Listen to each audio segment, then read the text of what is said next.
Hello बच्चों, कैसे हैं आप लोग। उम्मीद करते हैं सब बढ़िया ही होंगे, सही होंगे, मजे कर रहे होंगे, पढ़ाई कर रहे होंगे। नीट का समय नजदीक आता जा रहा है, तो जहां से भी जो भी हेल्प मिल रहा है उसको लेते जाइए, पढ़ते जाइए, है ना। टाइम वेस्ट नहीं कीजिए। और आज जो हम काम करेंगे, आज हम आपका कम ही समय लेते हैं, लेकिन आज जो हम काम करेंगे ये काम हमारा है कंप्लीट क्वेश्चन सेशन है, हमारा ये कंप्लीट प्रॉब्लम सेशन है ये आज, है ना। हमने ये इस चैप्टर का वेटेज 9% है नीट एग्जामिनेशन में। सेमीकंडक्टर या ऐसा सेमीकंडक्टर सर्किट का 9% का वेटेज है। और मैंने पहले भी कहा था कि 2016 के बाद से ट्रांजिस्टर वाला पार्ट नहीं पूछा गया है, 2017 के बाद से, तो हमने उस पार्ट को अभी कंसीडर नहीं किया है। बाकी बचे हुए पार्ट से मैंने आपको 50% पार्ट पहले ही डायोड में लॉजिक गेट्स के क्वेश्चन समझा चुका हूं, उनमें से कुछ क्वेश्चन आपको आएंगे, है ना। और बाकी कुछ पार्ट जो बच गया क्वेश्चन प्रॉब्लम और कुछ यहां से न्यूमेरिकल होता है और कुछ प्रॉब्लम होते हैं, सर्किट प्रॉब्लम्स होते हैं डायोड वाले। तो आज हम कुछ सर्किट प्रॉब्लम डिस्कस कर लेते हैं ताकि आपका कंफ्यूजन कम से कम रहे और आप ज्यादा से ज्यादा अटेम्प्ट क्वेश्चंस कर सके, ठीक है। तो चलिए कम बातों के साथ काम स्टार्ट करते हैं। मेरा नाम संजीव कुमार झा, चैनल है मीन मेंटलिस्ट, स्पेलिंग आपको याद है। और आइए काम करते हैं। पहला क्वेश्चन हमारे पास है आपकी स्क्रीन पे, चलिए आप लोग सॉल्व करके देखिए क्या कर सकते हैं इसमें। बहुत सिंपल क्वेश्चन है स्टार्टिंग के लिए, वेरी सिंपल क्वेश्चन है ये तो जस्ट ये क्वेश्चन नहीं पूछा जाएगा आपसे, लेकिन ये जस्ट इंट्रोडक्शन के लिए है ताकि आगे के सर्किट्स को आप आसानी से समझ सके, ठीक है ना। पहला क्वेश्चन क्या बोल रहा है कि हमने यहाँ पे 2 वोल्ट का क्या किया है, हमने यहाँ पे 2 वोल्ट का पोटेंशियल लगा दिया है। यहाँ पे 2 डायोड है हमारे पास और मान लेते हैं यहाँ पे क्या, ये चलिए 10 ओम ले लेते हैं और ये 14 ओम ले लेते हैं। दो हमारे पास 10 ओम और 14 ओम का ये रेसिस्टेंस है। और क्वेश्चन पूछ रहा है कि सर्किट में करंट बताइए आई कितना होगा, करंट सर्किट में कितना होगा, ये हमारा क्वेश्चन है। 2 डायोड 1 और डायोड 2 आपको दिख रहा है। यहाँ पे हमने 2 वोल्ट पोटेंशियल लगा रखा है अकॉर्डिंग टू डायग्राम। तो चलिए स्टार्ट करते हैं। एक चीज हम हमेशा मान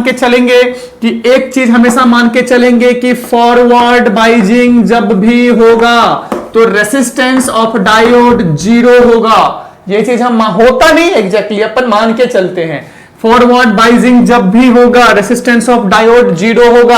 अगर डायोड का रेसिस्टेंस लेने के लिए नहीं कहा गया है तो हम उसको 0 मान के चलेंगे। और जब भी रिवर्स बाइजिंग होगा, रिवर्स बाइज डायोड में resistance of diode upon infinity मानेंगे। अगर गिवन नहीं है तो हम इंफिनिटी मानेंगे रिवर्स बाइजिंग में। अगर इसी कंसेप्ट को मैं ध्यान दूं तो यहां से चले, ये हमारा रिवर्स बाइज हो गया, ये फॉरवर्ड बाइज हो गया। अगर ये रिवर्स बाइज हो गया तो इसका रेसिस्टेंस इंफिनिटी, और ये अगर फॉरवर्ड बाइज हो गया तो इसका रेसिस्टेंस 0। और अगर रेसिस्टेंस 0 इसका तो करंट इधर जाएगा, इस सर्किट में करंट फ्लो नहीं करेगा। क्यों? क्योंकि रेसिस्टेंस इसका वेरी हाई, तो करंट इधर जाएगा नहीं। ये सर्किट हमारे किसी काम का नहीं, करंट इधर चला, ये आई करंट पूरा का पूरा यहां जाएगा। रेसिस्टेंस कितना है 10 ओम, और अगर रेसिस्टेंस 10 ओम है हमारे पास, है ना, तो कितना हो जाएगा 10/2। अगर मेरा क्या होता है भी, अच्छा 10 ओम है हमारे पास यहाँ पे, तो कितना हो जाएगा हमारे पास, क्या बोल रहे थे, 10 ओम है। तो चलिए V इक्वल टू क्या होता है IR, तो I is equal to V/R, और V हमारा कितना है 2 वोल्ट। रेसिस्टेंस बोल दीजिए कितना है 10 वोल्ट, रेसिस्टेंस है 10 ओम। देखिए मैंने यहां ओम में लिया है, यूजुअली ये किलो ओम में होता है। यूजुअली आपको क्वेश्चंस में किलो ओम में होगा, तो आप तो कंसेप्ट समझ लीजिए, उसके हिसाब से कन्वर्ट कीजिएगा। 2 5 जा 10, तो 1/5 आ गया। 1/5 अगर मैं बोलूं तो कितना हो जाएगा 0.2 एम्पियर। कितना हो गया हमारे पास, ये 0.2 एम्पियर का करंट इस सर्किट में फ्लो करेगा। वेरी सिंपल क्वेश्चन स्टार्ट करने के लिए, लेकिन ये कंसेप्ट कहीं साइड में लिख के रख लीजिए, स्टार मार्क कर लीजिए कि अगर फॉरवर्ड बाइज्ड है हमारा डायोड तो रेसिस्टेंस 0 होगा। अगर कुछ कहा नहीं गया है तो, अगर कुछ कहा गया है तो फिर उसको कंसीडर करेंगे अकॉर्डिंग टू, अभी आएगा क्वेश्चन आगे। और अगर रिवर्स बाइज्ड है तो रेसिस्टेंस ऑफ द डायोड कैसा होगा, इंफिनिटी होगा। समझ में आ गया ये चीज, चलिए बहुत अच्छी बात है। इसको कॉपी कर लीजिए और चलते हैं हम लोग अगले क्वेश्चन पे, ठीक है। चलिए अगला क्वेश्चन है हमारे पास, है तो ये भी सिंपल, लेकिन ये क्वेश्चन पूछा गया है नीट में ये क्वेश्चन पूछा गया है ना, और AIPMT में ये क्वेश्चन पूछा गया है। तो देख लीजिए क्या है, मैंने प्रीवियस ईयर क्वेश्चन पेपर से इसको उठाया है। अब देखिए इसमें क्वेश्चन क्या बोल रहा है कि 10 वोल्ट का एक सर्किट है, सर्किट में बोल रहा है कि I1 एंड I2, सर्किट में क्वेश्चन बोल रहा है कि ये I1 और ये I2 मुझे बताने का है, क्या होगा I1 एंड I2। तो चलिए सर्किट क्या है, ये मेरे पास 2 किलो ओम रेसिस्टेंस, यहाँ पे 14 किलो ओम, ये 12 किलो ओम, ये डायोड 1 कहां गया, डायोड 1, ये डायोड 2, ठीक है। चलिए अब स्टार्ट, और ये आई करंट यहां से चलना शुरू करेगा, ऑब्वियस सी बात है पॉजिटिव एंड, और ऑप्शंस मेरे पास है 0,0 ऑप्शंस आप देख रहे हैं सामने से, हम टाइम ज्यादा वेस्ट नहीं करते हैं, आते हैं काम की बात पे। चलिए तो यहां से करंट चलना शुरू किया, इसको मिला 2 किलो ओम, बहुत अच्छी बात है, मिलेगा, क्या दिक्कत है, चलेगा ये यहां। अगर यहां पे ये पॉजिटिव ये नेगेटिव है तो क्या मैं देख सकता हूं ये फॉरवर्ड बाइज्ड है? अगर ये पॉजिटिव ये नेगेटिव है तो क्या ये फॉरवर्ड बाइज्ड है? ये नेगेटिव क्या ये भी फॉरवर्ड बाइज्ड है? देखिए तो N से जुड़ा हुआ है तो ऑब्वियसली P से जुड़ा हुआ होगा। देखिए तो पॉजिटिव से जुड़ा है, ऑब्वियसली नेगेटिव से जुड़ा हुआ होगा, सिंपल। तो इसका मतलब क्या हो गया, ये भी फॉरवर्ड बाइज्ड और ये भी फॉरवर्ड बाइज्ड। देखिए डायोड के सर्किट प्रॉब्लम में ना अपने को डायोड पे ध्यान देना होता है कि कौन सा डायोड फॉरवर्ड बाइज्ड है, कौन सा डायोड रिवर्स बाइज्ड है, क्योंकि अगर डायोड रिवर्स बाइज्ड हो गया तो उस सर्किट में करंट जाएगा ही नहीं, और अगर उस सर्किट में करंट नहीं जाएगा तो वो सर्किट हमारे किसी काम का ही नहीं होगा। तो इसलिए डायोड के सर्किट प्रॉब्लम में डायोड का बाइजिंग सबसे पहले चेक कीजिए, पहला काम डायोड का बाइजिंग चेक करना। तो मैंने देखा दोनों डायोड कैसा है, फॉरवर्ड बाइज्ड है, दोनों डायोड कैसा है, फॉरवर्ड बाइज्ड है, करंट को आसानी से अलाउ करेगा। क्यों? क्योंकि रेसिस्टेंस ऑफ डायोड 0 होगा। क्यों? क्योंकि रेसिस्टेंस ऑफ डायोड 0 होगा। तो चलिए सबसे पहले I निकालते हैं सर्किट में। I इज इक्वल टू क्या होता है, I इज इक्वल टू क्या होता है, V upon R। I equal to क्या होता है, V अपॉन R। तो अब प्रॉब्लम है कि R क्या ले, R तो तीनों का रिजल्टेंट निकालना पड़ेगा, राइट, तीनों का रिजल्टेंट निकालना पड़ेगा, नहीं निकालना पड़ेगा। देखिए 10 वोल्ट और ये 14 किलो ओम, 12 किलो ओम, बहुत very high resistance, very high resistance. और अगर आपने टॉपिक देखा है हमारा सेमीकंडक्टर का पिछला लेक्चर्स, तो हमने बार बार आपसे समझाया है कि ये हाई वैल्यू रेसिस्टेंस है। ये हाई वैल्यू रेसिस्टेंस करता क्या है, सर्किट शॉर्ट सर्किटिंग को प्रिवेंट करता है, और शॉर्ट सर्किटिंग को प्रिवेंट करने का मतलब यह हुआ कि यहां से करंट को यहां नहीं आने देगा। शॉर्ट सर्किटिंग को प्रिवेंट करने का मतलब हुआ कि करंट जब इस पॉइंट पे पहुंचेगा तो इसको दो रास्ता मिला, एक ये मिला, एक ये मिला, लेकिन करंट को ये हाई वैल्यू रेसिस्टेंस इधर की तरफ नहीं आने देगा, मतलब शॉर्ट सर्किट नहीं होने देगा। तो करंट की मजबूरी है कि इधर से ही जाना पड़ेगा, करंट मजबूर है कि उसको इधर से ही जाना पड़ेगा, क्योंकि ये तो जाने ही नहीं देगा, हाई वैल्यू रेसिस्टेंस है। यहां से पहुंचा डायोड के पास, कौन सा करंट, I ही पहुंच रहा है। देखिए कौन सा I करंट यहां से चला, पहुंचा यहां पे, यहां से नीचे जाना चाहता था लेकिन इसने शॉर्ट सर्किटिंग को प्रिवेंट कर दिया। High value resistance short circuit को अवॉइड करता है, इसने करंट को नीचे नहीं जाने दिया, करंट चला डायोड की तरफ, डायोड के पास पहुंचा, डायोड ने देखा कि डायोड फॉरवर्ड बाइज्ड है, डायोड में रेसिस्टेंस नहीं है, करंट आगे पहुंचा, कौन, I ही पहुंचा है। तो I2 इक्वल टू क्या हो गया, I हो गया। चलिए यहां से यहां पहुंचा अभी, अब जब यहां पहुंचा, यहां पहुंचने के बाद फिर से करंट नीचे जाना चाहता है लेकिन करंट को नीचे नहीं जाने दिया, और जैसा कि आपने देख लिया कि अगर करंट यहां नहीं जाएगा तो I1 कैसा हो गया, 0। यहां से भी I इधर नहीं गया, पूरा घूम के इधर से यहां आ गया हमारे पास सर्किट पे। तो I2 इक्वल टू कितना हो गया, I2 इक्वल टू I हो गया, और I1 इज इक्वल टू कितना हो गया, 0 हो गया। ठीक है, अब निकाल दीजिए V कितना, 10 वोल्ट, और R कितना, 2 किलो ओम। क्या ये आंसर मिली एम्पियर में आएगा, क्योंकि किलो ओम और यहां पे वोल्ट, तो मिली एम्पियर में 2 1 जा 2, 2 5 जा 10, क्या 5 मिली एम्पियर होगा। तो क्या मुझे ये ऑप्शन सही लग रहा है, बिल्कुल। फिर से एक बार, जब भी हाई वैल्यू रेसिस्टेंस होगा वो शॉर्ट सर्किटिंग को प्रिवेंट करेगा। बच्चे यहां गलती करते हैं, इन सबका पैरेलल कॉम्बिनेशन निकाला, इससे सीरीज कर देते हैं, पता नहीं क्या क्या कर देते हैं, भैया नहीं करना है। हाई वैल्यू रेसिस्टेंस करंट को नहीं जाने देगा, दैट मींस I1 हमारा 0 होगा। समझ गए इस बात को, कॉपी कर लीजिए, वेरी सिंपल कंसेप्चुअल, कॉपी कर लीजिए इसको, और हम चलते हैं अगले क्वेश्चन। तो चलिए हमारे पास ये क्वेश्चन आ गया है आपके सामने बोर्ड पे, equivalent resistance in following circuit between A and B is, A और B के बीच में इक्विवेलेंट रेसिस्टेंस बताने का है ना। और याद कीजिए हमने आपसे क्या कहा था, एक ही काम सोचो सबसे पहले, क्या सोचना है कि सर पढ़ना नहीं है, नहीं, सबसे पहले सोचना है कि हमारे डायोड्स का बाइजिंग कैसा है। We need to find out the biasing of the diodes, and once we get that we can move further very easily. Okay, so let's see the biasing of the diode. As you can see, the point A is at -3 volt, point B is -2 volt. Can you clear here? Can you understand? Can you say me कि which one is that higher potential? clearly you will say this 2 volt is at higher potential, minus 2 volt is at higher potential, and minus 3 volt is at lower potential, and current always flows from higher potential to lower potential, so the current will flow like this and current will come like this, right? This is the direction of the flowing of current. Now coming for the circuit, if this is higher potential and this is lower potential, I can see this is P, this is N, and N is connected to higher potential. See clearly, N is connected to higher potential, so this one is reverse biased. This one is what? Reverse biased. Coming to the other diode, you see lower potential, this is P, this is N. P is connected to lower potential, so this is also reverse biased. This is also reverse biased.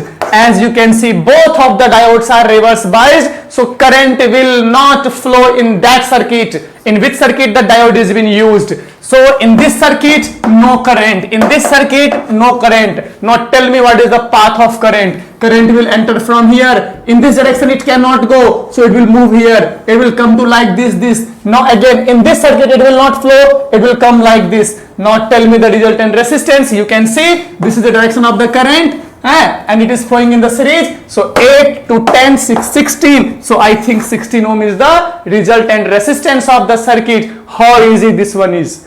Very easy. These questions are, the circuit problems in diodes are very easy. Once you understand the wiring of the diodes, the question becomes too easy. Got it? So once again, see, this is the higher potential, this is the lower potential. This diode, see, P and N. P is connected to lower potential, so reverse biased.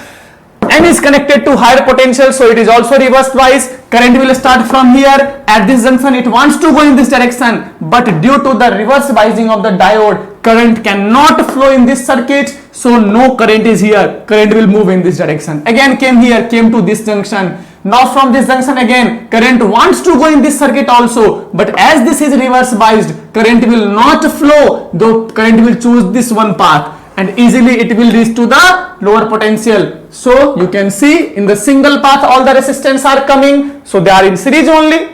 If in a single path all the resistance are coming, then it means, see, current started here in the single path, it is coming or not. So this is what? Series combination. That's why 8 to 10, 6, 16 ohm. Very simple. Got it? Copy this one, and we are moving to the next question. चलिए, तो हमारे पास है ये अगला question, आपके screen पे आप देख सकते हैं. क्वेश्चन है हमारे पास, in the circuit below VT. जैसा ही ऐसा सर्किट, VT का मतलब क्या हो गया कि voltage, time varying voltage. V as the function of T का मतलब हुआ, V as the function of T का मतलब हुआ, I as the function of T का मतलब हुआ कि टाइम वेरिंग वोल्टेज और करंट. मतलब टाइम वेरिंग वोल्टेज और करंट कौन सा होता है? अगर आपको याद हो तो AC होता है. कौन सा होता है? ऑल्टरनेट करंट होता है. सो V is the function of time और I is the function of time. It's a alternate current. Okay, so let's सी हमारे पास क्या बोल रहा है, कहां गया, हाँ, कि भाई VT है इज द वोल्टेज सोर्स. ये क्या है हमारा? एक ऑल्टरनेट वोल्टेज सोर्स है, और हमसे क्या पूछ रहा है कि voltage drop VAB cross T, यहां से इसके बीच का, ये है हमारा AB का वोल्टेज ड्रॉप. इस रेसिस्टेंस के अक्रॉस हमारा वोल्टेज ड्रॉप, इस रेसिस्टेंस के अक्रॉस हमारा वोल्टेज ड्रॉप कितना होगा, हमसे यही पूछा जा रहा है. मान लीजिए इसका नाम कुछ भी ले लेते हैं, चलिए R ही रहने देते हैं, कोई भी वैल्यू भी दे सकते हैं, कोई फर्क नहीं पड़ता है उससे यहां पे, लेकिन चलिए कोई बात नहीं. तो पूछ रहा है इसके अक्रॉस हमारा पूछ रहा है वोल्टेज ड्रॉप कितना होगा, ये हमारा क्वेश्चन है. और ये आपके पास ऑप्शंस है ना, और ये कंसेप्चुअल क्वेश्चन है, कंसेप्ट है विद द सर्किट, है ना. रेक्टिफायर का क्वेश्चन है. Is half wave rectified. पूछ रहा है कि यहां से जो जाएगा ना इधर की तरफ, जो वोल्टेज पास करेगा वो हाफ वेव रेक्टिफाइड होगा. दूसरा क्या बोल रहा है? Is full wave rectified. वो फुल वेव रेक्टिफाइड होगा. पूछ रहा है has the same peak value in the positive. Peak value का मतलब क्या होगा कि देखिए ये पॉजिटिव और नेगेटिव, देखिए जितना इधर उतना ही इधर, जितना पॉजिटिव में उतना ही नेगेटिव में, इसी को बोलते हैं has the same peak value in positive and negative. और नेक्स्ट बोल रहा है has different peak value during positive and negative cycle. इसका मतलब हुआ कि पॉजिटिव में मान लीजिए ज्यादा, नेगेटिव में मान लीजिए कम, ऐसा. पॉजिटिव में मान लीजिए ज्यादा, नेगेटिव में कम, या फिर नेगेटिव में मतलब पॉजिटिव में कम और नेगेटिव में ज्यादा. तो देखिए पीक वैल्यू अलग अलग है कि नहीं है दोनों केस में हमारे पास. क्या दोनों केस में अलग अलग पीक वैल्यू है? तो थर्ड और फोर्थ ऑप्शन समझ में आया, और फर्स्ट और सेकंड ऑप्शन तो आपको वेव रेक्टिफायर का पता ही है कि क्या है. वेव रेक्टिफायर का आपको पता ही है कि क्या है ना. चलिए तो अगली बात चलते हैं. अच्छा, इसको समझ में आ गया यहां तक आपको? चलिए ठीक है, इसको कर लिया. अब आते हैं क्वेश्चन पार्ट पे। क्या है अब फिर से क्या करना है अपने को, समझना है। इसको समझना कैसे है, देखिए मान लेते हैं कि पहले हाफ साइकिल में, मान लीजिए कि फर्स्ट हाफ साइकिल में इसको हमने मान लिया पॉजिटिव, इधर से मान लेते हैं पॉजिटिव, तो ऑब्वियसली ये हो जाएगा नेगेटिव। यहां से इनपुट जा रहा है तो हमने मान लिया ये पॉजिटिव और ये नेगेटिव, ठीक है। फर्स्ट हाफ साइकिल में मान लेते हैं अगर फर्स्ट हाफ साइकिल में ये पॉजिटिव ये नेगेटिव हुआ तो क्या D2 फॉरवर्ड बाइज्ड हुआ? ऑब्वियसली। तो फर्स्ट हाफ साइकिल में ये कैसा हुआ? Forward biased. कैसा हुआ हमारा ये? Forward biased. अब देखिए नेगेटिव किससे जुड़ा हुआ है? पॉजिटिव से। इसका मतलब D1 कैसा हो गया? Reverse biased. D1 कैसा हो गया? Reverse biased. मतलब पहले हाफ साइकिल में इधर की तरफ कुछ नहीं आना है, इधर की तरफ जाएगा, सर्किट ऐसा कंप्लीट होगा हमारा, बिल्कुल होगा। तो यहां से चला करंट, पोटेंशियल ये ड्रॉप हुआ और आया किस रेशियो में? 150 ओम है यहां पे, है ना? कितना है मेरे पास? 150 ओम। तो मैं क्या लूं? V of T, V by R। अपने को क्या करना है? V बाय R अपन क्या पोटेंशियल ड्रॉप बताने का है, क्या होगा यहां से, है कि नहीं है? तो I इज इक्वल टू, अगर मैं बात करूं तो क्या होता है? V इक्वल टू IR होता है ना, तो V बाय R, R कितना? 150 ओम। क्या ये होगा हमारा पहला वाला केस फर्स्ट हाफ साइकिल में? I फर्स्ट मान लेते हैं, I फर्स्ट मान लिया। कोई दिक्कत इस बात में? कोई दिक्कत इस बात में? कोई दिक्कत नहीं। चलिए अगले केस में चलते हैं। ये तो समझ में आ गया फर्स्ट हाफ साइकिल। ये किसके लिए था हमारा? फर्स्ट हाफ साइकिल में। फर्स्ट हाफ साइकिल में D2 is forward biased, D1 is reverse biased, so current will follow the path through D2 and resistance is 150, so current drop will be according to 150 plus R. I am sorry, 150 plus R. Current will be what? V by 150 plus R. It will be what? 150 plus, because you see it's in a series now, so 150 by, I mean sorry, V by 150 plus R. That is the current in the first half cycle. Okay, let's go for the second half cycle. In second half cycle, see. In second half cycle, what will happen? In second half cycle, again now this will become positive and this will become negative. So now what will happen? See, negative is connected to P, that is reverse biased. Now this one is reverse biased. This is reverse biased and this becomes what? Forward biased. This becomes what? Forward biased. So now current will flow like this. Current will flow like this or not, say? Yes, it will flow. So getting the current, that will go for what? V of T divided by, what is this? 100 plus what? R. This is what? Current second cycle. Current in second cycle. ये दो चीज समझ में आ गया आपको? अब एक चीज तो यहां समझ में आ गया भैया कि क्या हो रहा है, करंट तो अपने को दोनों ही केस में मिल रहा है। मतलब पहले हाफ साइकिल में भी मिला और दूसरे में भी मिला। मतलब फुल वेव रेक्टिफाइड तो बिल्कुल ही नहीं है। आई एम सॉरी, हाँ full wave let it be half wave rectified तो बिल्कुल ही नहीं है, क्योंकि दोनों केस में मिला अपने को, तो हाफ वेव रेक्टिफाइड तो बिल्कुल ही नहीं है। क्लियर ये चीज क्लियर हो गया हमारा? चलिए बहुत अच्छी बात है। अब बात करते हैं सेकंड, फुल वेव रेक्टिफाइड हो सकता है? फुल वेव रेक्टिफाइड हो भाई, फुल वेव रेक्टिफाइड तो हो सकता है, कोई बड़ी बात नहीं है ना? लेकिन रेक्टिफाइड होने के लिए क्या होना चाहिए था? करंट का, अगर रेक्टिफाइड होना चाहिए था तो करंट का डायरेक्शन सेम होना चाहिए था दोनों केस में। जबकि पहले केस में करंट ऐसा और दूसरे केस में करंट ऐसा। क्या करंट का डायरेक्शन दोनों में अलग अलग है? दोनों हाफ साइकिल में क्या डायरेक्शन दोनों हाफ साइकिल में अलग अलग है? और अलग अलग है तो इसका क्या मतलब? रेक्टिफाइड हुआ क्या? नहीं हुआ। मतलब ये भी नहीं हुआ।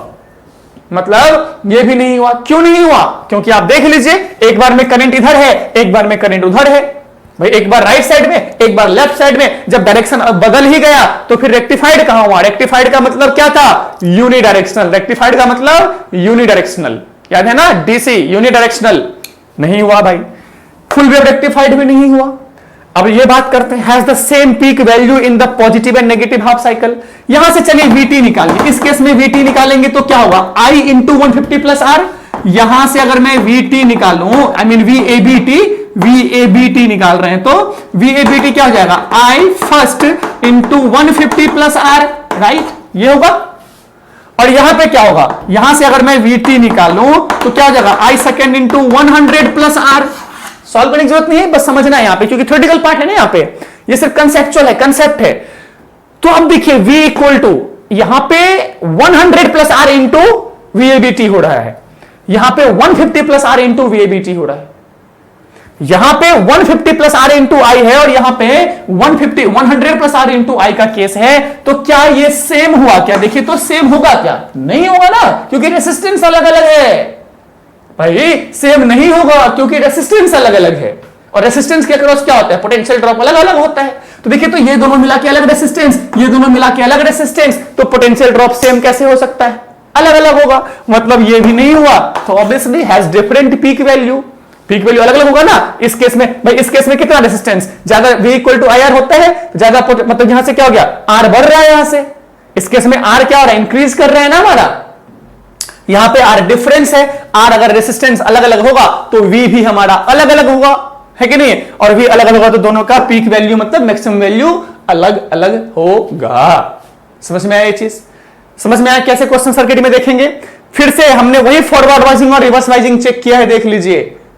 All the time that we are going to need that, all in all the cases, correct?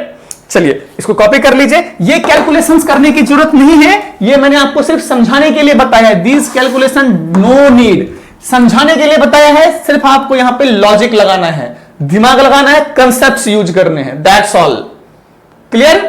चलिए, इसलिए मैंने अच्छे से नहीं लिखा क्योंकि ये जरूरत नहीं, सिर्फ समझाने के लिए बताया है, ठीक है ना? तो चलिए इसको कॉपी कर लीजिए जल्दी से। चलिए तो अगला क्वेश्चन है हमारे पास, आप देख रहे हैं germanium and silicon diodes conducts at 0.3 volt. क्या होता है इसका? ये पोटेंशियल बैरियर याद है ना, 0.3 वोल्ट जर्मेनियम का एंड 0.7 वोल्ट सिलिकॉन का, है ना? चलिए बहुत अच्छी बात है। इन द फॉलोइंग फिगर, ये फिगर आपको दिख रहा है, germanium diode connections are reversed. मतलब क्या हुआ? इसको यहां डाल दिया, इसको यहां डाल दिया, रिवर्स कर दिया, दोनों को रिवर्स कर दिया, इंटरचेंज कर दिया। जर्मेनियम को हमने क्या कर दिया? मतलब नहीं, आई एम सॉरी, रिवर्स कर दिया। रिवर्स कर दिया मतलब इसको हमने क्या किया? उल्टा कर दिया, मतलब रिवर्स वाइजिंग कर दिया। रिवर्स करने का मतलब क्या हुआ कि अभी ये कैसा लगा है? ऐसा लगा हुआ है, बाद में हमने इसको रिवर्स कर दिया तो कैसा कर दिया? इसको ऐसा कर दिया, है ना? ऐसा कर दिया, है कि नहीं है? हम फिर से सर्किट बना ही देंगे आपके लिए, समझ लीजिएगा वहां से क्या होता है ना? चलिए तो क्या बोल रहा है? पहले काम करते हैं कि इतने इतने पे 0.3 वोल्ट और 0.7 वोल्ट होता है जर्मेनियम का और सिलिकॉन का। इसका 0.3, इसका 0.7 पे ये कंडक्टिविटी करता है। यहां से हमने 12 वोल्ट का करंट दिया है, यहां से 12 वोल्ट का हमने इनपुट पोटेंशियल दिया है। अब क्वेश्चन पूछ रहा है कि जब बाद में मैं इसको रिवर्स कर दूंगा ना, तो V0 में क्या क्या कितना चेंजेस आएगा? क्वेश्चन फिर से एक बार, ये जर्मेनियम 0.3 वोल्ट पे कंडक्टिविटी करेगा, सिलिकॉन 0.7 वोल्ट पे कंडक्टिविटी करेगा, बहुत अच्छी बात है। 12 वोल्ट का हमने इनपुट दे दिया, यहां से V0 हमको आउटपुट मिल रहा है। V0 क्या मिल रहा है यहां से अपने को? आउटपुट। जब ये अरेंजमेंट है तो V0 क्या हुआ? दूसरा केस, सेकंड केस, इसको उल्टा कर दिया तो क्या बनेगा डायग्राम हमारा? सेकंड केस में हमारा डायग्राम कुछ ऐसा बन जाएगा आपके लिए, कुछ ऐसा बन जाएगा आपके लिए। हम बना के देते हैं, आप देखिए ये ऐसा बन जाएगा भैया। अरे ये ऐसा, और यहां से ये ऐसा, ये ऐसा, ये बना ऐसा। जरा सा इसको बढ़ाई दीजिए, और कहा गया, हाँ ठीक है, ये जुड़ गया और यहां से ये V0 हो गया, और यहां पे तो 5 ओम हमारे पास रेसिस्टेंस है ही, और ये 12 वोल्ट है ही, ठीक है? ये बात हो गई। पहला केस क्या है? ये वाला। दूसरा केस ये वाला, वही सेम चीज है, सब कुछ देखिए, कुछ नहीं बदला हमने, सेम चीज है। बस क्या किया? ये जर्मेनियम था, ये सिलिकॉन था। अब क्वेश्चन क्लियरली क्या बोल रहा है कि इस केस में जो आउटपुट आया और इस केस में जो आउटपुट आया उसमें डिफरेंस कितना है? क्वेश्चन समझ में आया? यहां जो मुझे V0 मिला और यहां जो मुझे V0 मिला उसमें डिफरेंस कितना है? When germanium diode connection are reversed. Germanium diode के कनेक्शन को हमने क्या कर दिया? रिवर्स कर दिया। तो जरा बताइए कि V0 में क्या चेंजेस आएगा? Options 0.2 volt, 0.4 volt, 0.6 volt, 0.8 volt. तो चलिए पहले इस केस में निकालते हैं। चलिए तो अब पहले वाले केस की बात कर लेते हैं। क्या होगा हमारा? यहां से ये यहां से गया, अब देखिए 0.3, 0.7। अब ये 0.3, ये 0.7 है, आसानी से 0.3 पहले खत्म होगा इसका हमारा। पहले इसका कंडक्टिविटी, पहले ये कंडक्टिविटी शुरू करेगा, कंडक्टिविटी शुरू किया, सर्किट से पास कर गया। चूंकि ये दोनों पैरेलल में है तो पोटेंशियल ड्रॉप दोनों में सेम टू सेम होगा, इसलिए क्या हो गया? यहां से V0 हमको कितना मिलेगा? हमने दिया था 12, V0 इज इक्वल टू कितना हो जाएगा भैया? हमने दिया था 12 और हमने खर्चा कितना कर दिया 0.3 कर दिया, तो हमारे पास बचा कितना, हमारे पास बचा कितना अगर सॉल्व करें तो 11.7 वोल्ट हमको V0 मिलेगा। बहुत सिंपल क्वेश्चन है ये चीज, बहुत सिंपल क्वेश्चन है ना। इसको मैं आर वार से ये आर सब कंफ्यूज करने के लिए मैं उसका भी यूज कर दूं आपको कि डिवाइड बाय आई निकालूं फिर भी इक्वल टू आई आर करूं, कर सकता हूं, कोई प्रॉब्लम नहीं है। लेकिन सिंपल मैं क्या कर रहा हूं, देखिए मैं यहां से पहले करंट निकालूं, पहले मैं आई निकालूं V0, मतलब ये करके 12 minus 0.3 by 5 is equal to I निकालूं, आई इंटू फिर 5 ही करूं आर, नहीं कर रहा ना उतना काम, सिंपल। तो क्या V0 यही होगा, यहां से जो निकलेगा V0 वही इधर मिलेगा, वही इधर मिलेगा, क्योंकि पैरेलल कॉम्बिनेशन है भैया। जो इधर V0 होगा वही इधर भी V0 होगा, भाई पैरेलल कॉम्बिनेशन है। और ये दोनों पैरेलल में, ये 0.7 पे कंडक्टिविटी करेगा, 0.3 पे कंडक्टिविटी करेगा, तो भाई जो 0.3 पे हुआ तो वही तो पोटेंशियल दोनों के क्रॉस रहेगा, पैरेलल कॉम्बिनेशन है ना। तो इसलिए यहां से 0.3 ये जर्मेनियम एक्टिव में रहेगा, सिलिकॉन एक्शन में नहीं रहेगा, वो न्यूट्रल रहेगा, कोई काम नहीं करेगा। ठीक है, चलिए यहां से निकल गए, तो V0 कितना आया 11.7 वोल्ट। अब आते हैं दूसरे केस में, यहां पे क्या हो गया, इसकी तो हो गई रिवर्सिंग, मतलब ये तो हो गया ब्लॉक। अभी करंट जाएगा इधर से सिलिकॉन की तरफ से, पोटेंशियल कितना 0.7 खर्चा कर देगा। भाई बैरियर पोटेंशियल का मतलब क्या होता है, याद कीजिए 3 वोल्ट मैंने दिया, 1 वोल्ट आपका बैरियर पोटेंशियल, तो वो 1 वोल्ट टैक्स काट लेगा, तो बचा हुआ कितना मिलेगा, वो 2 वोल्ट। जितना मैंने दिया माइनस, मतलब गिवन, जितना हमने दिया given minus barrier potential is equal to output होता है, सीधी सी बात। कितना मैंने दिया, कितना बैरियर पोटेंशियल था, इज इक्वल टू आउटपुट। मैंने 100 रुपए कमाए, 30 रुपए सरकार ने टैक्स ले लिया, तो 70 रुपए कमाए ना मैंने, मुझे तो 70 ही मिला। मैंने घर पे कितना भेजा 70 रुपए, मतलब खुद पे कितना खर्च किया 70 रुपीज। मैंने 100 रुपीज कमाया, मैंने 100 रुपीज की अर्निंग करी, 30 रुपीज भारत सरकार ने हमसे टैक्स ले लिया, तो हमसे इतनी बेईमानी कर ली, तो हमको एक्चुअली खर्च मैंने कितना किया 70 वोल्ट ही तो किया। वही बात यहां भी है, हमने दिया 12 लेकिन 0.3 यहां खर्च कर लिया, हमने दिया 12 0.7 तो यहां खत्म हो गया। तो बचा कितना यहां पे हमारे पास, अगर मैं बात करूं तो यहां पे हमारे पास बचा 12 माइनस 0.7, बोले तो कितना हो गया 11.3 वोल्ट। क्लियर, डिफरेंस कितना आया, difference 11.7, difference is equal to 11.7 minus 11.3 is equal to 0.4 बच्चों वाली बात। कंसेप्ट क्लियर है तो बच्चों वाली बात, नहीं क्लियर है तो दिक्कत है भैया। और ये पूछा गया एग्जामिनेशन में, ये क्वेश्चन एग्जाम में आया हुआ है ना, कॉपी कर लीजिए, इस कहानी को लिख लीजिए, समझ में आ गया यहां तक, है ना। चलिए बहुत अच्छी बात है। अब मैं आपसे एक बात कहना चाहता हूं, इस पे हो गए क्वेश्चंस बहुत सारे, ये क्वेश्चंस आप इसको सॉल्व कर लीजिए, इसी पैटर्न के क्वेश्चंस आपसे पूछे जाते हैं, इससे बाहर के क्वेश्चंस यूजुअली नहीं आते। आप देख लीजिएगा, और प्रॉब्लम हो मैं असाइनमेंट आपको पोस्ट कर दूंगा, कोई प्रॉब्लम हो असाइनमेंट का सॉल्यूशन आप जरूर भेजिए ताकि पता चलता रहे, और कोई कंफ्यूजन हो तो आप जरूर, मैं उसका सॉल्यूशन पोस्ट करूंगा इन द फॉलोइंग डेज, 2 डेज के बाद मैं उसका सॉल्यूशन भी पोस्ट कर दूंगा। और जो मैं असाइनमेंट का डिस्क्रिप्शन में जो लिंक दूंगा, वो असाइनमेंट को आप सॉल्व कर लेंगे, उसका सॉल्यूशन मैं 2 दिन बाद दूंगा। आप अपना सॉल्यूशन कमेंट सेक्शन में डाल सकते हैं। इन जो क्वेश्चंस में किसी को दिक्कत हो वो अपना प्रॉब्लम्स कमेंट सेक्शन में डाल सकते हैं, और आपको पता है हम सॉल्व करने की पूरी कोशिश करेंगे। And you know if we try that means we will do it, that's all, got it. So let's work together, और टाइम पास नहीं कीजिए, कम से कम टाइम स्पेंड कीजिए। और जो नीट एस्पिरेंट्स लोग हैं, अगर वो वीडियो देख रहे हैं तो I request all of you, please please please आप लोग अपना सारा सोशल मीडिया अकाउंट वगैरह डीएक्टिवेट कर दीजिए for the coming 1 month time, सब कुछ बंद कर दीजिए। And now start, this is ये जो 1 मंथ का टाइम बचा है ना, यहां पे एकदम क्या वो रेस वाला घोड़ा होता है, उससे दौड़ने की आवश्यकता है आपको, दौड़ जाइए बिल्कुल फुल स्पीड में। यहां पे जरा सा भी स्पीड अगर कम किया ना, ये लास्ट टाइम होता है। देखिए जो रनर होता है ना, वो पहले स्लो दौड़ता है, एनर्जी बचाता है, ठीक है आप स्लो दौड़ लिए पूरा, लेकिन लास्ट टाइम पे ना फुल एफिशिएंसी से दौड़ता है वहां अगर वो स्लो हो गया ना, वो रेस हार जाएगा। और अभी अगर आप स्लो हो गए ना तो आप रेस हार जाएंगे।